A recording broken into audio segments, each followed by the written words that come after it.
आइए एक छोटी सी विधा कांड के रूप में आप लोगों को दे रहा हूँ। उम्मीद नहीं पूर्ण विश्वास है कि आप लोगों को पसंद आएगा, और पसंद आए तो आप लाइक सब्सक्राइब जरूर करिएगा। पूर्ण विश्वास है। 4 लाइन भूमिका है कवि का। क्या है प्रभु या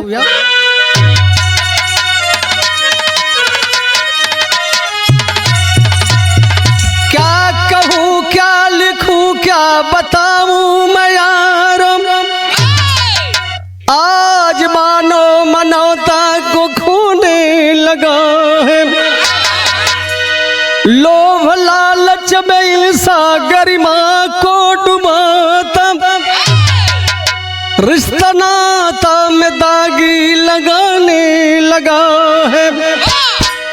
होता वही जो कि चाहे विधाता, विधाता भी अब डगमगाने लगा है।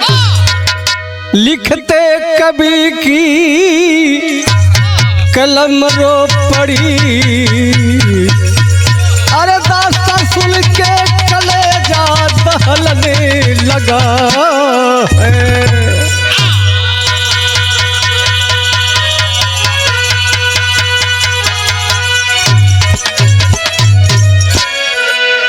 मेरे मित्रों, लिखते कवि की कलम रो पड़ी, दास्तां सुन के कलेजा दहलने लगा है। ये हमें एक लाइन कव्वाली का टुकड़ा लल पर भैया।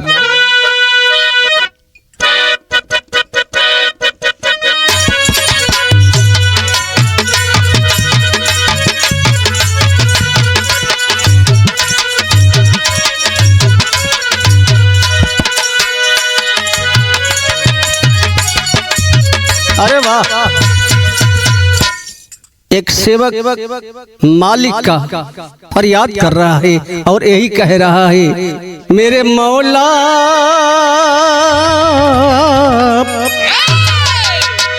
अरे मेरे मौला, मेरे मौला, मेरे मौला, मेरे मौला, मेरे रहबर मदीने वाले, मेरे मौला,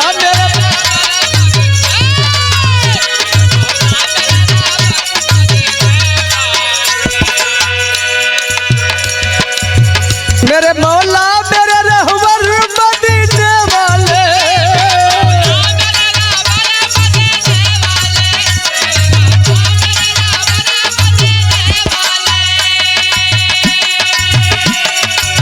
मेरे मौला, मेरे रहबर मदीने, मदीने, मदीने वाले, मेरे आका, मेरे सरकार मदीने वाले, मेरे आका, मेरे सरकार मदीने,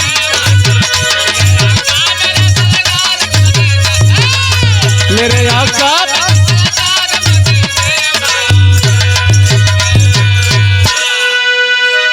लेकिन कितना बढ़िया भाव विरहा में कवि लिखल हवन।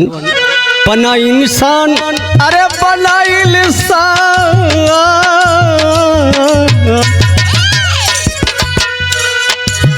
बना इंसान तो विधाता का खिलौना है, बना इंसान तो विधाता का खिलौना है।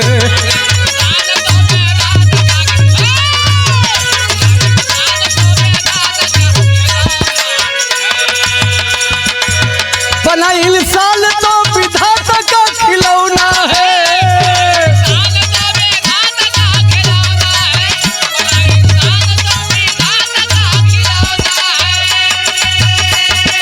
अरे बना इंसान तो विधाता का खिलौना है। करता काम कब इंसान अब घिनौना है, करता काम कब इंसान अब घिनौना है।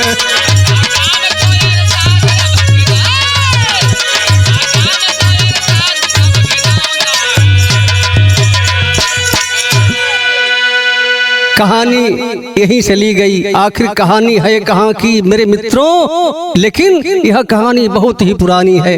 1821 की बात है, आज की नहीं, 100-200 वर्ष पहले की बात है, लेकिन आज भी ताजी है और नई है। कैसे है?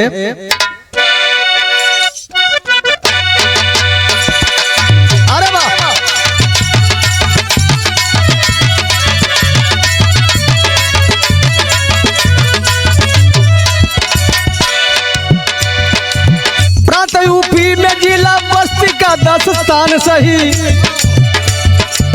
प्रांत यूपी में जिला बस्ती का 10 स्थान सही, गांव का कहरा सुदई यादव का बयान सही।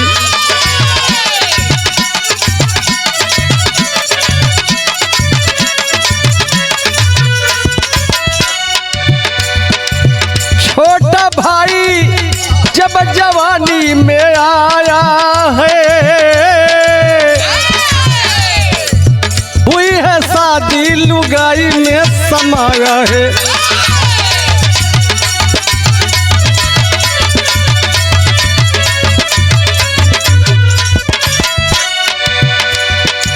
सुदई के बगिया में 2 फूल आए हैं, सुदई के बगिया में 2 फूल आए हैं, बेटी रीता रमेश को पाए हैं।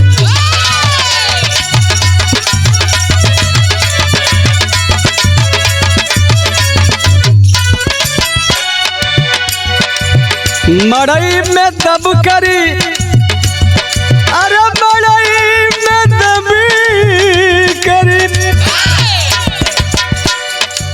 मड़ई में दब कर सुदई संगीता छोड़ चले, मझधारे में बच्चों से नाता छोड़ चले। मेरे मित्रों, कहानी पर गौर करेंगे, कोई दूर की कहानी नहीं, अपने उत्तर प्रदेश की है। जिला बस्ती ककहरा गांव है। ककहरा गांव के रहने वाले मेरे मित्रों सुदई यादव थे, दुल्हन संगीता थी। समय बीतता गया, 2 बच्चे हुए, एक बेटी और बेटा। छोटा भाई सुमेर था। जब सुमेर जवान हुआ, अपने छोटे भाई की शादी जब कर देते हैं मेरे मित्रों, शादी होते ही दुल्हन की बातों में आने लगा। दुल्हन जो कहती थी वही करता था। मेरे मित्रों, एक दिन संजोग से ऐसा तूफान आया मेरे मित्रों कि मड़ई में सोए हुए थे दोनों प्राणी, सुदई और संगीता। मड़ई दब गिर जाती है, उसी में दब कर दोनों जाने मर जाते हैं। जब मर गए मेरे मित्रों, तो उस समय का भाव है, कवि जी लिखते हैं गीत दगल पर भैया। अरे वाह,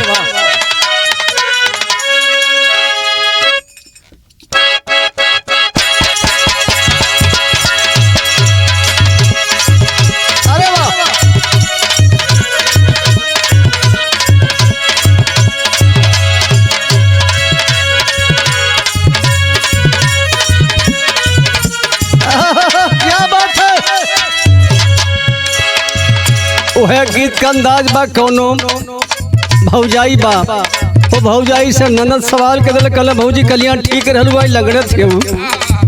तब भौजी बतावे लगल, का बतौलस, देहले दर्दिया करिया, देहले दर्दिया करिया, ए ननदो तोहरे भैया देहले करिया।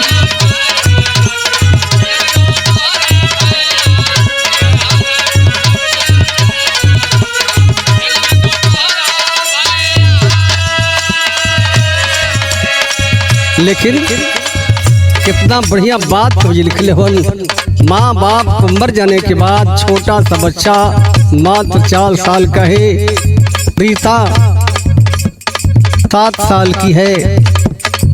छोटा भाई रो करके और यही बात कहता है, क्या रोवेला रमेश बिरनवा, रोवेला रमेश बिरनवा बहिनी के संगवा, रोवेला रमेश बिरनवा बहिनी के संगवा।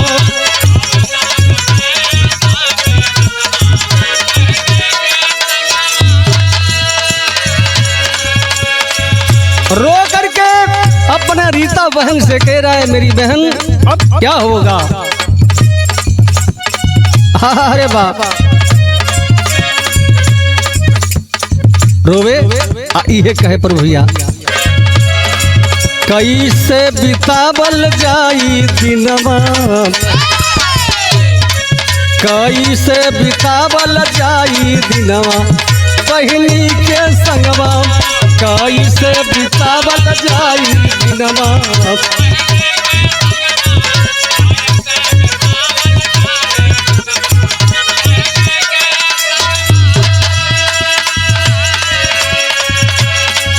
मेरे मित्रों, ऐसे भी इस धरती पर इंसान है, क्या क्रूरता है हृदय में, कितने निर्दयी इंसान बना हुआ है, यही चीज बताने जा रहा हूँ। पीतल बात रही चाची लागल दूधू कारे, चाची लागल दूधू कारे।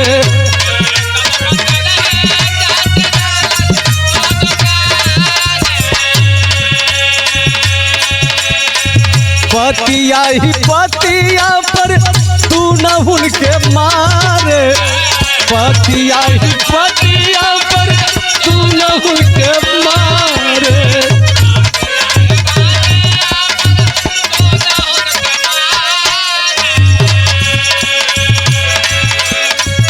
एक दिन कसुनी जा बयनवा पहिनी के संगवा, एक दिन कसुनी जा बयनवा पहिनी के संगवा।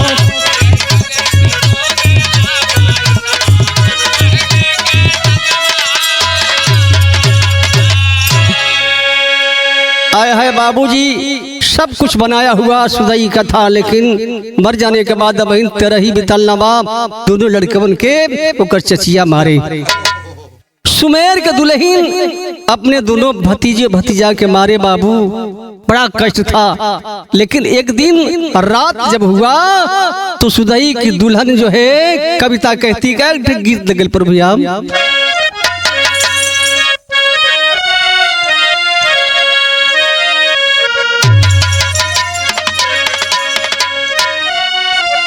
अरे वाह, अरे माई काली बेटी नियर बिया बहो, बाबू कहला बड़ी पूरी हो, नियर भी बाबू माई।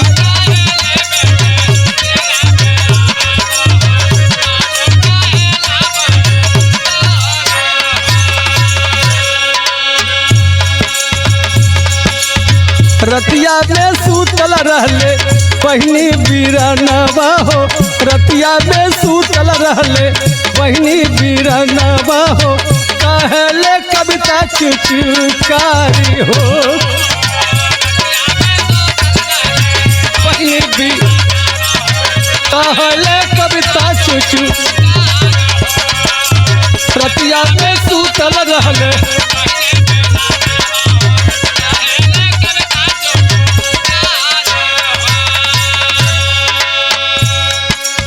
रतिया में सूतल रहले बहिनी बीरनवा, कहले कविता चुचुकारी हो।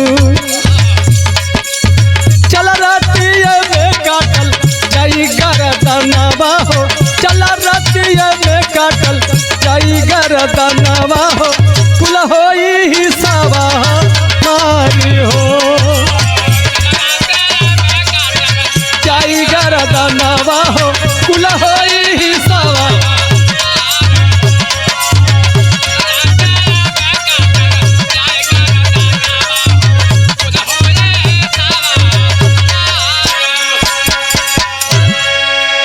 आए है बाबूजी, गौर करेंगे वह कितना निर्दयी थी, कितनी कसाई थी मेरे मित्रों, कि अपने ही भतीजे भतीजा को काटने के लिए अपने पति से करी थी, सुमेर से करी थी। लेकिन सुमेर जब इस बात को सुना काट देता है। कहा रे कमीनी, अभी तो मेरे भाई भाभी को जाने कुछ ही दिन बीता और तू क्या सोच रही है, सब कुछ तो मेरे भैया बना कर गए हैं। कह रहे पगलाइल हवा का तो ईसा देव के परी। सुमेर कैसे कहलस, कहला सुमेर का मराइल तो हर बतिया, कैसा मिटाई भैया भौजी के थतिया, कैसा मिटाई।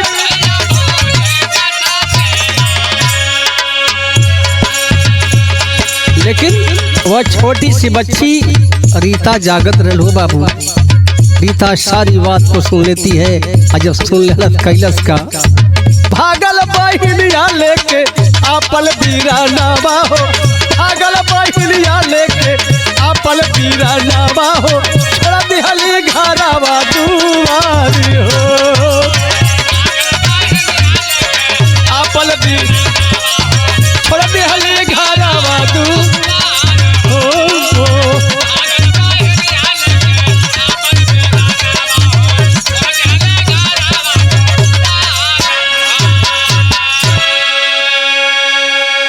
आए है मेरे मित्रों। उसी रात को अपने भाई को लेकर के 4 वर्ष के भाई को लेकर के भागती है और सारी रात भागते भागते मेरे मित्रों बस्ती से कुशीनगर चली जाती है और दिन को 10-11 बज चुका था।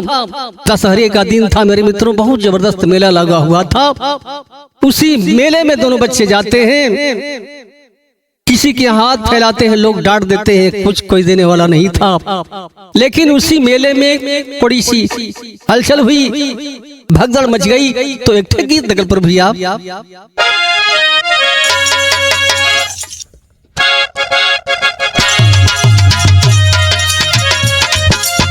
अरे वाह,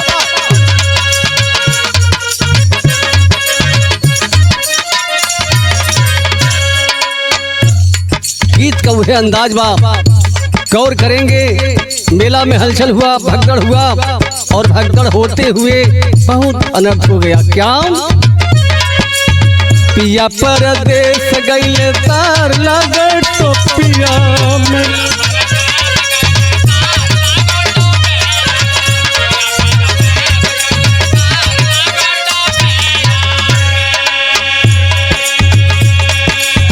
मेलवा में गईले भुलाई हो बीरनवा,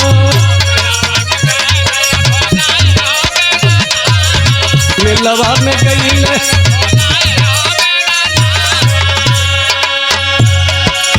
रोवेली रीता झरझर बरसे नयनवा, रोवेली रीता झरझर बरसे नयनवा, मेलवा में गईले भुलाई हो बीरनवा।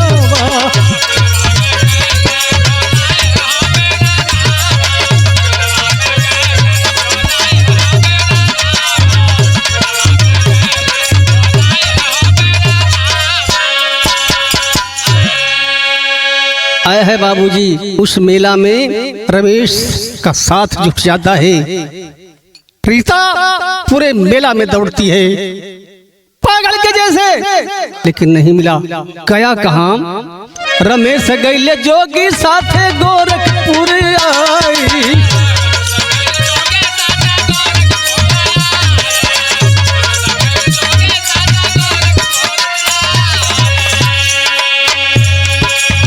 जोगी बाबा जोगी दिहले बचवा के बनोई,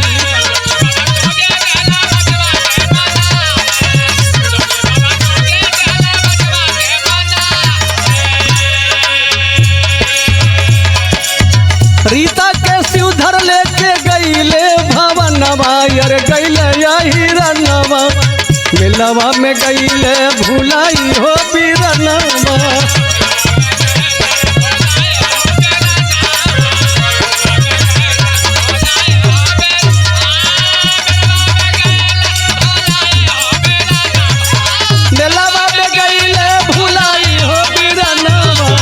मेलवा में गईले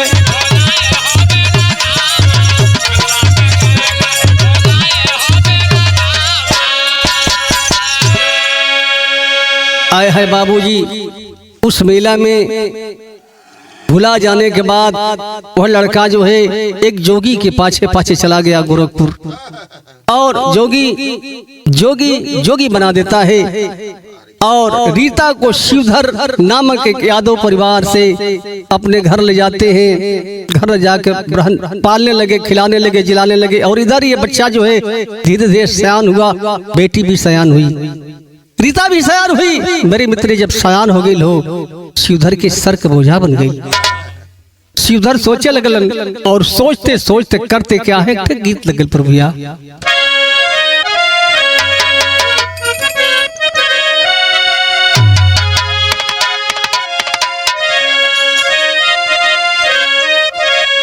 अरे तोह के चढ़ाई पे गंगा मैया नरियल चुनरिया हो कि गंगा जी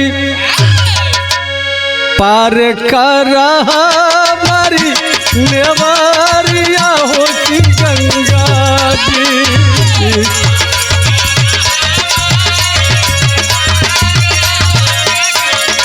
अरे वाह गुड्डू वाह।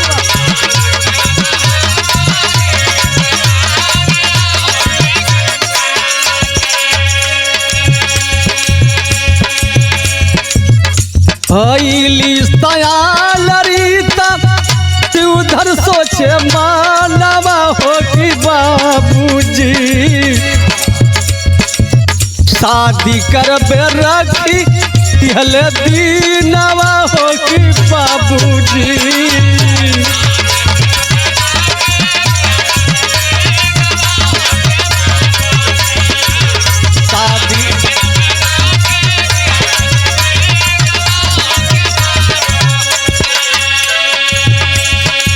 शिवधर अपने नाथ रिश्तेदारों से कहा, मेरे मित्रों मेरे बेटी के लिए कोई वर दे दो, बता दो।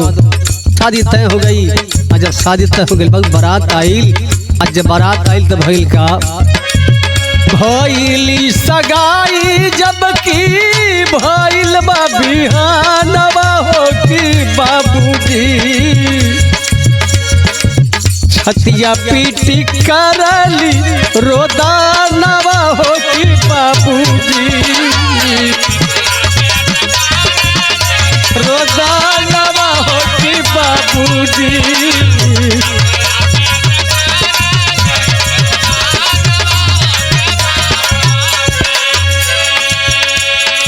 आए है मेरे मित्रों, शादी जब संपन्न हुआ, सुबह है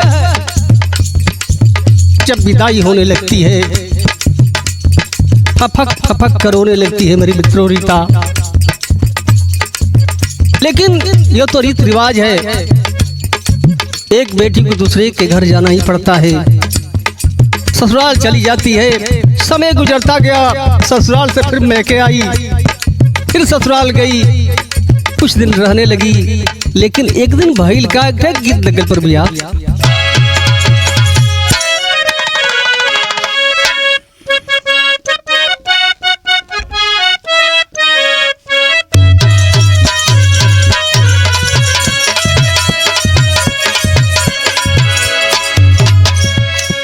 कितना बढ़िया भाव कवि लिखल हवन। गौवा नगरिया रमेश घूमे ले सरागिया, अरे घूमे ले सरागिया हो बहिनी के आई ले दुआर नुएरा।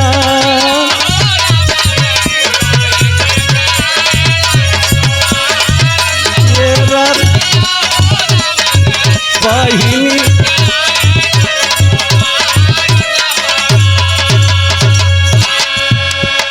मेरे मित्रों, गोरखपुर से घूमते घूमते एक दिन अपने बहन के ही दरवाजे पर पहुंच जाता है। उसे क्या पता था अपने बहन के घर पर आया हूं, लेकिन उसके बहन रीता की सास साधु को बैठाती है, जोगी को बैठाती है, कहती बाबा तनी निक निक भजन सुनोता। बूढ़िया कहली बाबा सुनावा भजनिया, रे गावता भजनिया हो लागल बाटे लालसा हमार नुएरा। वो बुढ़िया मतारी कली बेटा जोगी बाबा लड़का के समान हुआ, कैसे जोगी गिला लाल तरी नीक नीक भजन सुनवता। तो बच्चा नीक भजन क्या गाता है? अरे सुदई मोर बाबू संगीता रहली महतारिया, अरे रहली महतारिया हो नानवे में गईले पिसराय राम।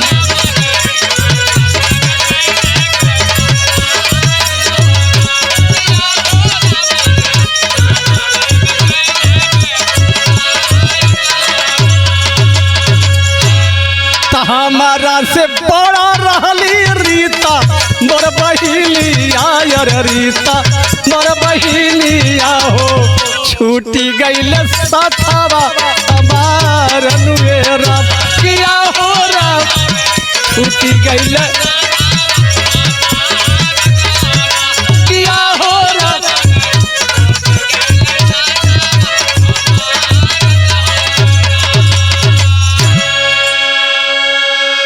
उसे याद था, उसे ख्याल था, अपने बचपन की यादें ताजा करता है और गाते गाते रोने लगता है। लेकिन गीतिया सुनने के बाद एक आवाज आई। कैसी आवाज है मेरे मित्रों? भाव तेरी से निकल गई।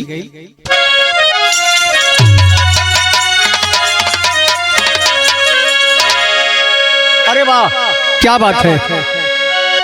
अरे दयालवा सावल भादो बन बहे रीता फफक करो भाई है बर बीरा नमायर बीरा नमायर बीर। रीता फफक करोने लगी और आवाज देती है कि ये तो मेरा भाई है। कैसे कहती है? भाव विदेश से लल गई।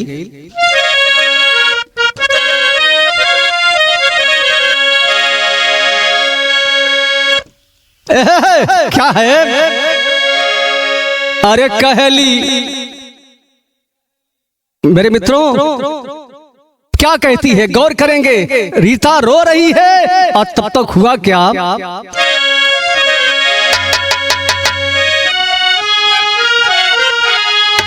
अरे बाबा का भइल बेटी रीता का भइल बेटी सासी अब रीता से कहनी लगी।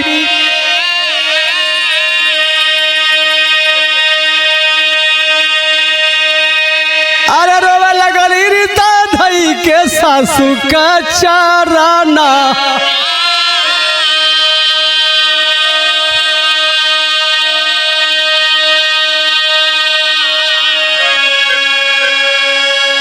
जोगी न हवे तब सबसे कहना लागी।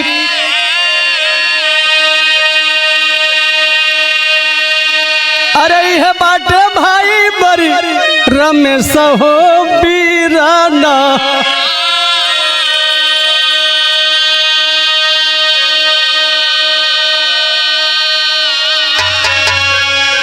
यह बार जोगी बाबा अपने धुन में मगन रहले।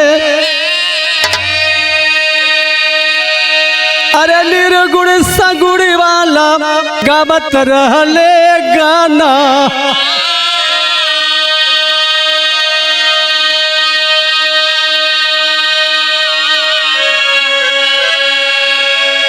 तवा से शिवधर यादव अरे आइले भवनावा हो।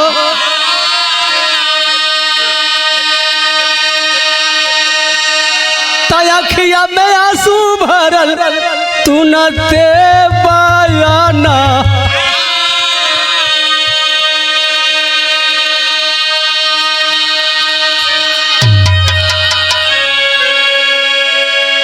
आए है इधर चर्चा के विषय बन गया शिवधर यादव जब खेत से घर पर आते हैं मेरे मित्रों, सुन करके उनके भी आंखों से आंसू चलने लगा और गांवपुर के सभी लोग जुट गए। आज जब जुटे लगलन बाबू तो भैल का भाव पापड़ से ले गई।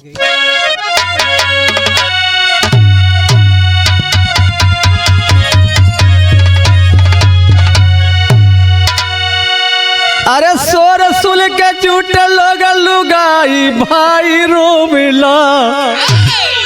अब फेंकल सरगी बहिनी लगवा आई भाई रो मिला।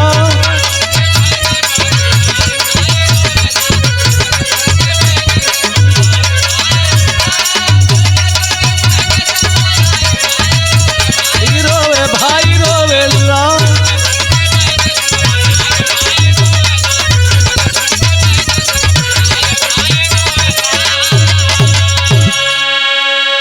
लेकिन एक खुशी थी कि उधर यादव को एक खुशी मिली। क्या खुशी मिली? यही एक बेटी मैंने पाया था पतोह के रूप में और आज एक बेटा भी पा रहा हूँ।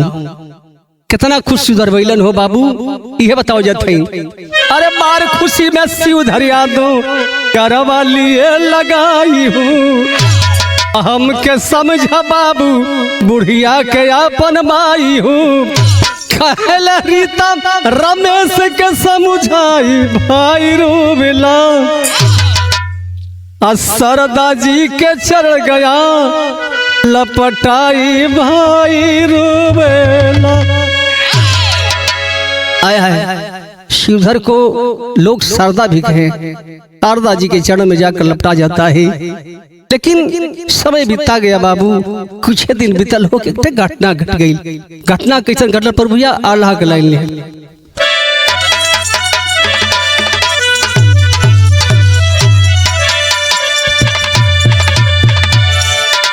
विधि के हा बाबा, विधि का विधान नहीं का बहु में टाला पंचो,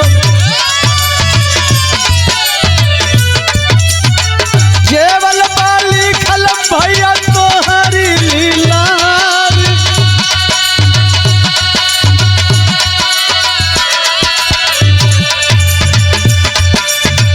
रवा से कविता सुमेर जी भगावल गईले, घूमी घूम के भीख मांगे हुई के लाचार।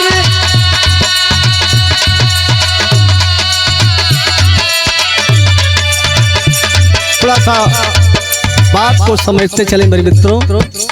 वही सुमेर और वही कविता, जब उसका बच्चा जवान हुआ, शादी हुई, लुगाई आई, बहू आई, दोनों परानी मिलके अपने सास ससुर के मार के घर से भगा देलन। आज वही कविता वही सुमेर विवश होकर के इस गली उस गली भीख मांग करके अपनी पेट जिला रहे थे।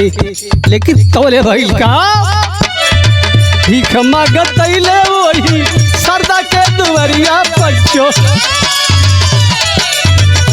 कुछ खाए के लागल भुखिया रे हमार।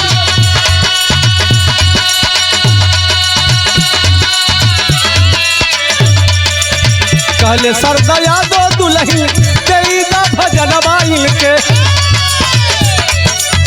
कहले सरदा यादो इनके तेईदा भुलन आइल के। देखी चाचा चाची के भैली हो अंगारी,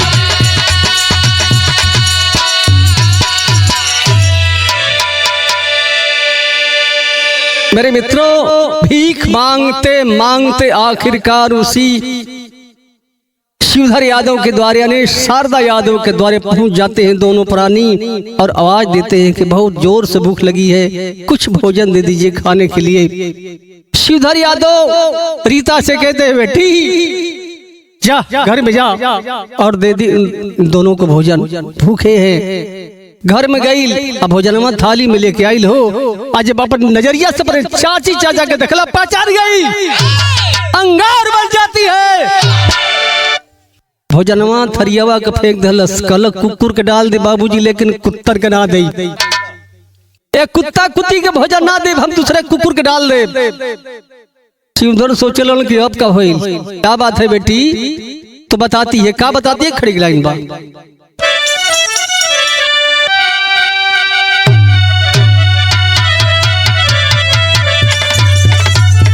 अरे देख चाचा चाची करी दुदुकार गईली, सास ससुर जी से बतिया बता गईली।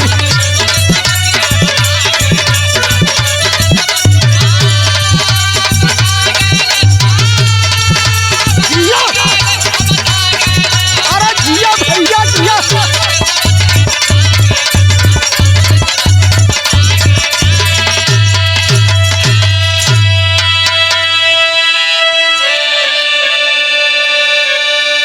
शिवधर यादव पूछते हैं कि आखिर बेटी बात क्या है? वह बिटिया रीता बताने लगती, क्या बतौलस के धनवा के लोभी दोनों गईले पगलाई। अरे हमली के मारे बदे वो जना बनाई।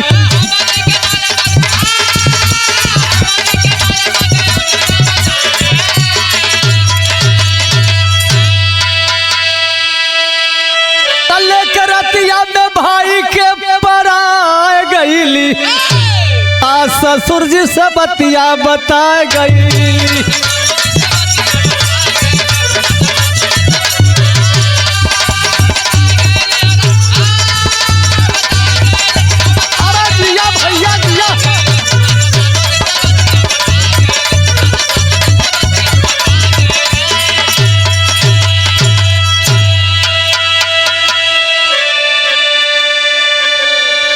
सारी सच्चाई सामने रखती है शिवधर के सामने। शिवधर के आंखों से आंसू चलने लगा। शिवधर की धर्मपत्नी भैया भी रोने लगी और बताते हैं कि बेटी इतनी बड़ी दर्द को क्यों तूने छुपा कर रखा। कहती है बाबूजी किससे कहूंगी, लेकिन एक बात कहलस के मेलावा में भाई अरे हमसे गई ले भुलाई, अधले गोरखनाथ दहली भाई के मिलाई।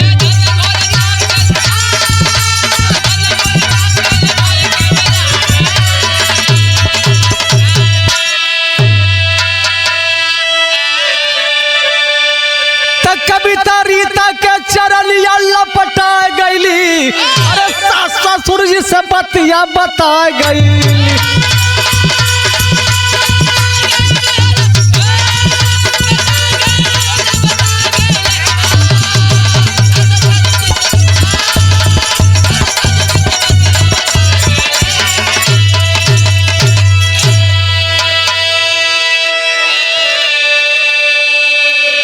बताती है कि बाबूजी उस मेला में मेरा भाई बिछड़ गया, लेकिन धन है गोरखनाथ आपने अपने रूप में बड़े भाई को मिला दिया।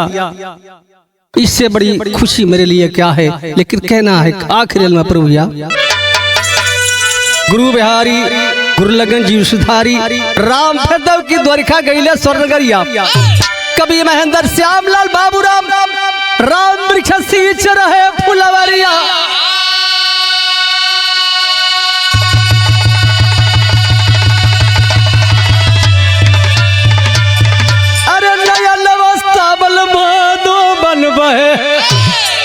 गुड्डू बलिराम का लहर लाता रनवा।